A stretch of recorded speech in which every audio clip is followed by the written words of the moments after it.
ನೀವು ಹಂಗಿದ್ರೆ diesel rate, petrol rate ಮತ್ತು ಸಂಬಳದ ನಮ್ಮ ಏನು ಎಂಪ್ಲಾಯೀಸ್ ಇರ್ತಾರೆ ಸಂಬಳ ಪ್ರತಿ ವರ್ಷ ಹೆಚ್ಚು ಮಾಡೋದು, ರಿಪೇರಿ ಹೆಚ್ಚಾಗೋದು, ಪರಿಕರಗಳಿಗೆ ಕೇಂದ್ರ ಬಜೆಟ್ನಲ್ಲಿ ಹೆಚ್ಚು ಕಡಿಮೆ ಮಾಡೋದು, GST ಹೆಚ್ಚು ಮಾಡೋದು, ಇದೆಲ್ಲ ಮಾಡಲೇಬೇಕಲ್ಲ. ಎವ್ರಿ 3 ಇಯರ್ಸ್ಗೆ ಅದನ್ನು ಮಾಡಲೇಬೇಕಾಗ್ತದೆ. ಆ ದಿಶೆ ಅಂದರೆ ನಾನು ಮಾತಾಡಿದೆ, ಆ ದಿಶೆಯಲ್ಲಿ ಮಾಡಿದ್ದು ಬಿಟ್ಟರೆ ಇದೇನು ಎಕ್ಸ್ಟ್ರಾರ್ಡಿನರಿ ಅಲ್ಲ. ಈಗೆಲ್ಲ ಮತ್ತೆ ಎಂಪ್ಲಾಯೀಸ್ಗೆಲ್ಲ ಮಾಡಬೇಕಲ್ಲ, ಇಲ್ಲದ್ರೆ ಅವ್ರು ಸ್ಟ್ರೈಕ್ ಮಾಡ್ತಾರೆ. ಎಂಪ್ಲಾಯ್ ಎಲ್ಲ GST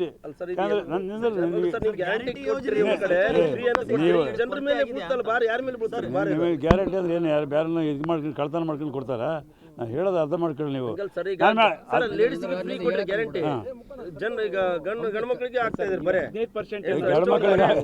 ಗಂಡು ಮಕ್ಕಳಿಗೆ ಹಾಕಿದ್ದಲ್ಲ, ಇದು ನಾರ್ಮಲ್ ರೇಷನಲ್ಲಿ ಹೆಚ್ಚು ಮಾಡಿದ್ದು. ಈಗ ಹೊಸದಾಗಿ ನಾವು ಫ್ರೀ ಬಸ್ ಕೊಟ್ಟು ಅಂತ ಮಾಡಿದ್ದೆ. ಒಂದು ಮಾತು ನೀವು ಹೇಳಿದ್ರೆ ನಾನು ರಿಪ್ಲೈ ತಗೊಳ್ರಿ.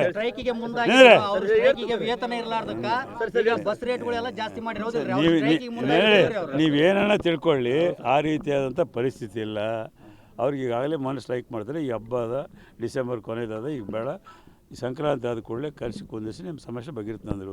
ಅದು ರೊಟೀನಾಗಿ ಎಲ್ಲ ಸರ್ಕಾರಗಳಿಗೆ ಸಹಜವಾಗಿ ಅವ್ರ ಡಿಮ್ಯಾಂಡ್ ಅವ್ರು ಮಾಡ್ತಾರೆ. ಅದು ಸರ್ಕಾರ ಸ್ಪಂದಿಸಬೇಕಾಗ್ತ, ಯಾವ ರೀತಿ ಸ್ಪಂದಿಸಬೇಕು, ಯಾವ ರೀತಿ ಸರಿ ಮಾಡಬೇಕು, ಆ ರೀತಿಯಾಗಿ ಮುಖ್ಯಮಂತ್ರಿಗಳು ಅದರ ಬಗ್ಗೆ ಸಮಾಧಾನ ಮಾಡಿದ್ದಾರೆ. ಅದಕ್ಕೆ ನೌಕರಿದಾರರು ಒಪ್ಪಿಕೊಂಡಿದ್ದಾರೆ. ಒಂದು ಈ ಫ್ರೀಯಾಗಿ ಬಸ್ ಗ್ಯಾರಂಟಿ ಕೊಡೋದಕ್ಕೆ 15% ಹೆಚ್ಚು ಮಾಡಿ ಸಂಬಂಧ ಇಲ್ಲ. ಎವ್ರಿ 3 ಇಯರ್ಸ್ಗೆ ಹೇಳ್ರಿ, ನೀವು ಕೇಳಿದ್ರೆ ಹೇಳ್ತಾ ಇಲ್ಲ. ಹೊರ ಆಗ್ಲಾರ್ದಂಗೆ ಮತ್ತೆ ಯಾರು ಮಾಡಬೇಕು? ಟ್ಯಾಕ್ಸ್ ಎಲ್ಲ GST ಎಲ್ಲ ಆಗ್ತಾಯಿದೆ, ಹೊರ ಆಗೋದಲ್ಲ ಅದು ಎಲ್ಲ ಹೇಳ್ತೀನಿ. ಈಗ ಅದನ್ನೆಲ್ಲ ಗ್ಯಾರಂಟಿಗೆ ಇದಕ್ಕೇನು ಸಂಬಂಧ ಇಲ್ಲ. ಗ್ಯಾರಂಟಿ ಕೊಟ್ಟು ಗ್ಯಾರಂಟಿಗೆ ನಾವು ಈಗಾಗಲೇ 52,009 ಕೋಟಿ ರೂಪಾಯಿ ನಾವು ಬಜೆಟ್ನಲ್ಲಿ ನಿಗದಿಪಡಿಸಿದ್ವಿ, ಕೊಡ್ತಾಯಿದ್ದೀವಿ ಅವರಿಗೆ. ಅದಕ್ಕೂ ಇದಕ್ಕೇನು ಸಂಬಂಧ ಇಲ್ಲ. ಇದು ಎವ್ರಿ 3 ಇಯರ್ಸ್ಗೆ ಇರ್ತಕ್ಕಂಥ ಪರಿಸ್ಥಿತಿಗೆ ಅದು 10%, 15%, 20% ಹೆಚ್ಚು ಮಾಡಬೇಕು. ರೊಟೀನಾಗಿ ಮಾಡಿರ್ತಕ್ಕಂಥದ್ದು. ಯಾರು ನೋಡಿ, ಜನ ವಿರೋಧ ಬರ್ತದೆ, ಜನ ಸರಿ ಮಾಡಿಸ್ಬೇಕು, ಜನರಿಗೆ ಮಾಹಿತಿ ಇರ್ತದೆ, ನಾವು ಮಾಹಿತಿ ಕೊಡ್ತೀವಿ, ಸರಿ ಹೋಗ್ತದೆ. ಶಕ್ತಿ ಯೋಜನೆ ಇದೆ, ಅದು ಸಕ್ಸಸ್ ಆಗಕ್ಕೆ ನಾವು ಕಾರಣ, ಆದ್ರೆ ನಮ್ಮನ್ನ ನಿರ್ಲಕ್ಷ್ಯ ಮಾಡ್ತಿದ್ದಾರೆ ಅಂತ ಅವರು ಹೇಳಿದ್ರು. ಅವ್ರು ಸರಿ ಮಾಡ್ತೀವಿ ಅಂತ ಹೇಳಿದ್ವಿ, ಅವ್ರು ಒಪ್ಕೊಂಡಾರ. ನೋಡಿ ಸಕ್ಸಸ್ಗೆ ಒಳ್ಳೇದಾಯ್ತಲ್ಲ, ಅವರು ನಾವು ನೋಡ್ರಿ. ನೌಕರಿದಾರರು ಸರ್ಕಾರದಲ್ಲಿ ಪಾರ್ಟ್ ಆ್ಯಂಡ್ ಪಾರ್ಷಿಯಲ್, ಹೌದಾ? ಸರ್ಕಾರ ತೆಗೆದುಕೊಂಡು ಕ್ರಮ ಅವ್ರು ಜಾರಿಗೊಳಿಸ್ಬೇಕು, ಅದು ಸಹಕಾರ ಕೊಡ್ತಾ ಇದ್ದಾರಲ್ಲ ನೌಕರಿದಾರರು. ಹಂಗಾಗಿ ಸಕ್ಸಸ್ ಆಗಿದೆ. ಏನೇ ಯೋಜನೆ ಸಕ್ಸಸ್ ಆಗಬೇಕಂದ್ರೆ ಎಲ್ಲ ನೌಕರಿದಾರರು ಸರಿಯಾದ ರೀತಿಯಲ್ಲಿ ಕೆಲಸ ಮಾಡಬೇಕು. ಆ ರೀತಿಯಾಗಿ ಕೆಲಸ ಮಾಡ್ತಾಯಿದ್ದಾರೆ. ನಮ್ಮ ಸರ್ಕಾರದಲ್ಲಿ ಎಲ್ಲ ನೌಕರಿದಾರರು ಕೆಲಸ ಮಾಡ್ತಾರೆ. ಅವ್ರ ಸಹಕಾರದಿಂದ, ಜನರ ಸಹಕಾರದಿಂದ ನಾವು ಯೋಜನೆ ಯಶಸ್ವಿ ಮಾಡಿದ್ದೀವಿ, ಹೌದಾ? ಡೈಲಿ 50 ರಿಂದ 60 ಲಕ್ಷ ಮಹಿಳೆಯರು ತಿರ್ತಾ ಇದ್ದಾರೆ ಇವತ್ತಿಗೆ. ಯಾವ್ರೇಜ್ ನೋಡಿ, ಈಗ ಪ್ರಿಯಾಂಕಾ ಖರ್ಗೆ ಅವ್ರನ್ನ ರಾಜೀನಾಮೆ ಮಾಡೋಂಥದ್ರಲ್ಲಿ ಯಾವುದೇ ಮೀನಿಂಗ್ ಇಲ್ಲ. ಮೀನಿಂಗ್ಲೆಸ್ ಕೆಲಸಗಳೆಲ್ಲ BJP. ನಾನು ಮಾತು ಕೇಳಿ, ನೀವು ಹೇಳಿದ ಉತ್ತರ ಕೊಡಬೇಕು ಬೇಡ. ಅವ್ರಿಗೆ ಯಾವುದೇ ಈ ರಾಜ್ಯದಲ್ಲಿ ಈ 1.5 ವರ್ಷದಲ್ಲಿ ಶ್ರೀಮಾನ್ ಸಿದ್ದರಾಮಯ್ಯರು, DK ಶಿವಕುಮಾರ್ ನಾಯಕತ್ವದಲ್ಲಿರ್ತಕ್ಕ ಸರ್ಕಾರದಲ್ಲಿ ಯಾವುದೇ ತಪ್ಪುಗಳಿಲ್ಲ. ಹಾಗಾಗಿ ಅವ್ರಿಗೆ ಯಾವುದೇ ಇಶ್ಯೂಗಳಿಲ್ಲ. ಅವ್ರ ಹೆಸರೇ ಇಲ್ಲ ಅಲ್ಲಿ, ಅದರಲ್ಲಿ ಇವ್ರು ಅರೆಸ್ಟ್ ಮಾಡ್ತಾರೆ. ಎಲ್ಲ ಹೇಳ್ತೀನಿ, ನನಗೆ ಕೇಳಿದ್ರೆ ಉತ್ತರ ಕೊಡ್ರಿ. ಇವತ್ತು 14 ಮಂದಿ ಮಿನಿಸ್ಟರ್, ಇನ್ಕ್ಲೂಡಿಂಗ್ ಅಶೋಕ್ ಅವ್ರ ಮೇಲೆ, ಆಮೇಲೆ ಯಡಿಯೂರಪ್ಪರ ಮೇಲೆ, ಜಗದೀಶ್ ಶೆಟ್ಟರ್ ಮೇಲೆ, ಶೋಭಾ ಕರಂದ್ಲಾಜೆ ಮೇಲೆ, ನಮ್ಮ ಪ್ರಹ್ಲಾದ್ ಜೋಶಿ ಅವ್ರ ತಮ್ಮನ ಅರೆಸ್ಟ್ ಮಾಡಿದರು. ಇವರು ಇನ್ಫ್ಲೂಯೆನ್ಸ್ ಮಾಡಿ ಅವ್ರ ತಮ್ಮ ಮಾಡಿರ್ತಕ್ಕಂಥದ್ದು. ಇವರು ರಾಜೀನಾಮೆ ಮಾಡಿದ್ರು. ಪ್ರಹ್ಲಾದ್ ಜೋಶಿ, ಶೋಭಾ ಕರಂದ್ಲಾಜೆ ಎಲೆಕ್ಷನ್ ಇದರಲ್ಲಿ ತಪ್ಪು ಇದು ಕೊಟ್ಟಿದ್ರು, ಅವ್ರು ರಾಜೀನಾಮೆ ಮಾಡಿದ್ರ. ಅಶೋಕ್ ಒಂದು ಸೈಟ್ ತೊಗೊಂಡು ಅದರಲ್ಲಿ BDAದಲ್ಲಿ ತಪ್ಪು ಮಾಡಿದ್ರು, ರಾಜೀನಾಮೆ ಮಾಡಿದ್ರ. ದೇವರಾಜ ಇದರಲ್ಲಿ 57 ಕೋಟಿ ತಂದು ಈಗ ಚೇರ್ಮನ್ ವೀರಯ್ಯನವರು MD ಇಬ್ಬರು ಜೈಲಿನಲ್ಲಿದ್ದಾರೆ. ಈಗ ಅವರು ರಾಜೀನಾಮೆ ಮಾಡಿದ್ರ. ಇಂಥವು ನಾವು ಮಾಡಿಲ್ಲ. ನನ್ನ ಮಾತು ಕೇಳ್ರಿ, ಅವರು ನನ್ನ ಮಾತು ಕೇಳ್ರಿ. ಅರೇ ನೋಡಿ, ನೀವು ಕೇಳೋದಕ್ಕೆ ನಾನು 100 ಒಂದು ನಿಮಿಷ ಹೇಳಿದೆ.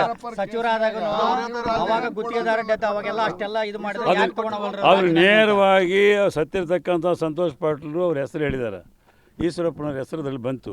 ಅದನ್ನು ಹೆಂಗೆ ತನಿಖೆ ಆಗ್ಯದ ಅವ್ರಿಗೆ ರಾಜೀನಾಮೆ ಮಾಡಬೇಕು. ಎಲ್ಲಿಯೂ ಈಗ ಪ್ರಿಯಾಂಕಾ ಖರ್ಗೆ ಅವ್ರ ಹೆಸರು ಎಲ್ಲೂ ಬಂದಿಲ್ಲ. ಅವ್ರ ಸ್ನೇಹಿತರು ಅವ್ರು ನಮ್ಮ ಜೊತೆಯಲ್ಲಿ ಈಗ 1000 ಮಂದಿ ಬರ್ತಾರೆ, ಇಲ್ಲಿ ಫೋಟೋಗಳು ತೆಗೆಸ್ಕೊಂತಾರೆ.